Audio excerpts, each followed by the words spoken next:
আমরা আজকে নিবেদন করছি রবীন্দ্রনাথ ঠাকুরের ছোট গল্প পেটে ও পিঠে। প্রথম দৃশ্য। বাড়ির সম্মুখ পথে বসিয়া পা ছড়াইয়া বনমালী পরমানন্দে সন্দেশ আহার করিতেছেন। বয়স 7। 3 কড়ির প্রবেশ, বয়স 15। সন্দেশের প্রতি সলভ দৃষ্টিপাত করিয়া। কি হে বটকৃষ্ণ বাবু, কি করছো?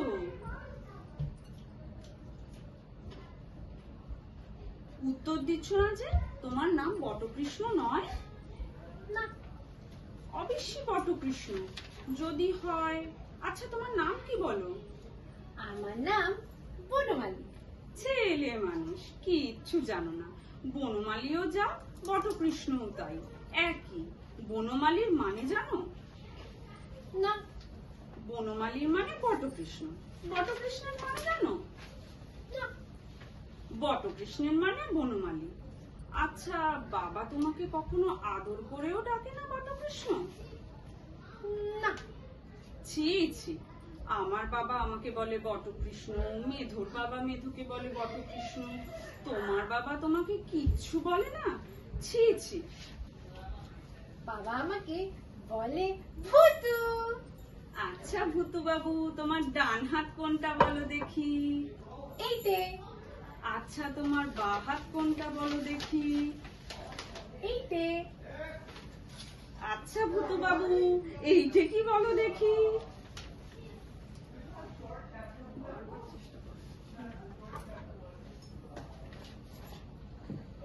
এত বড় ধৈর্যের ছেলে হলে এইটা কি জানিস নে? এটা সন্দেশ, এটা খেতে হয়। ছি ছি ভূতু বাবু, তোমার জ্ঞান হবে কবে বলো দেখি? এইটা জানো না যে পেটে খেলে পিঠে সয়? তবে তুমি কি বলো, পেটে খেলে পিঠে সয় না? এই দেখো না কেন, পেটে খেলে পিঠে সয়। সয় না?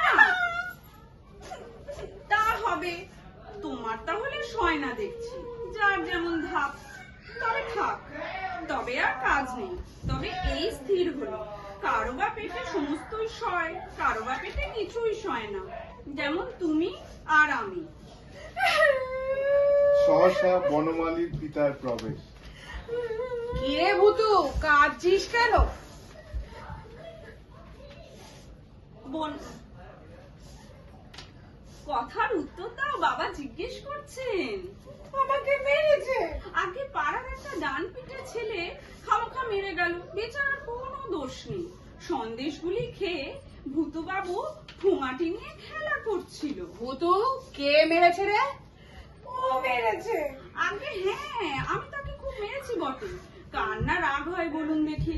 ছেলে মানুষ খেলা করছে, খামোখা ওকে মেরে ওর ঠোঙাটা কেড়ে নাও কেন বাবু?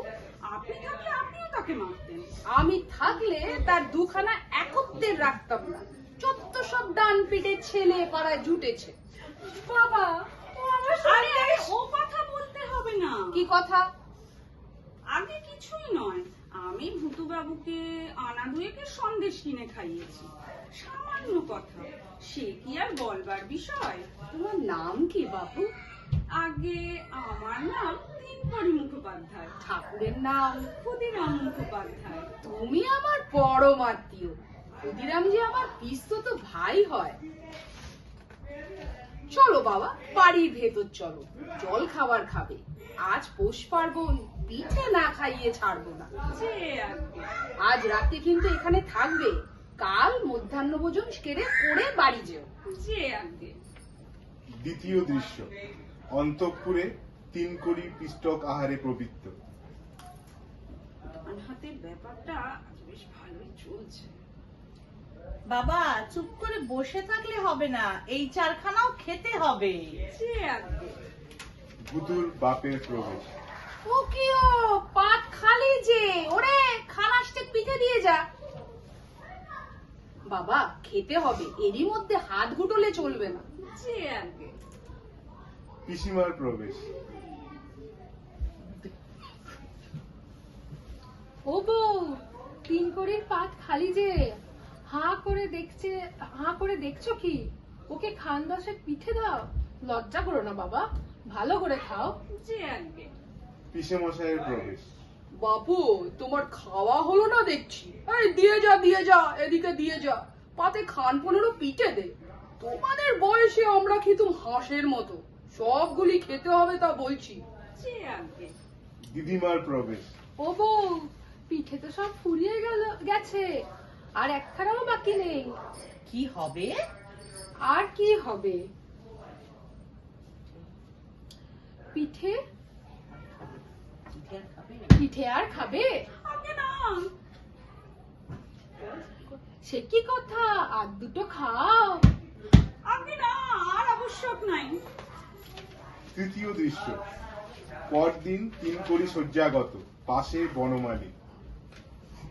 ভুতু বাবু, তোমার বাবা কোথায় হে? বদ্যি রাখতে গেছে। আর বদ্যি দেখে কি হবে? ওষুধ খাবো যে তার জায়গা কোথায়? তোমার পেটে কি হয়েছে 3 কড়িদা?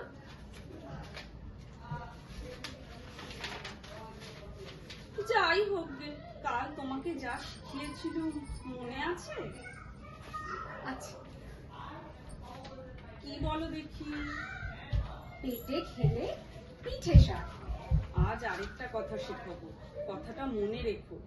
পিঠে খেলে পেটে সয় না। হাততালি হাততালি। আবার এইটা